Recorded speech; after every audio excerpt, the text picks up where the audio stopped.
Relasyon ni Alden Richards at Maine Mendoza, ipinagbawal ilabas sa publiko.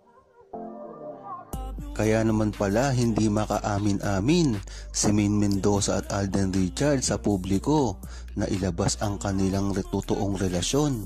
Dahil ito sa mga history ng mga artista nila sa kanilang network. Sinasabi dito na kapag nakakontrata ka ba sa network ay dapat saklawan lahat inyong mga pribadong buhay.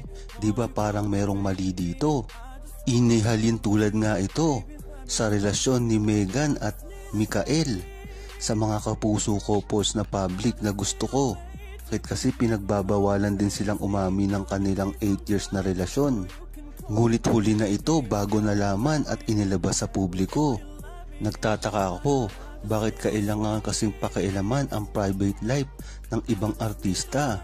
Ano naman kasi ang koneksyon nila sa pag-arte nila? Dapat kasi ay bayad sila sa mga aktingan nilang ginagawa, pero walang pakialaman basta sa mga personal na kanilang buhay. Kung matatandaan nyo, ay ganito rin ang nangyari sa buhay ni Mark Rehas na napakatagal maging single. Ngunit sa isang banda ay meron na pala siyang anak sa ibang babae. Ganun na lamang ang kontrata na ginagawa ng mga network sa mga artista.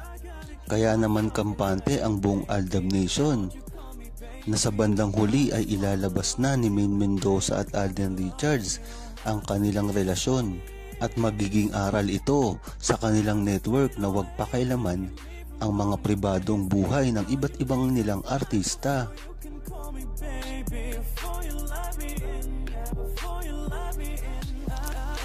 Huwag kalimutang mag-subscribe, comment at i-like ang video na ito.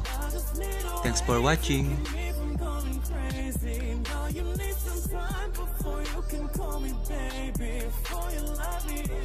Before you let me in, baby.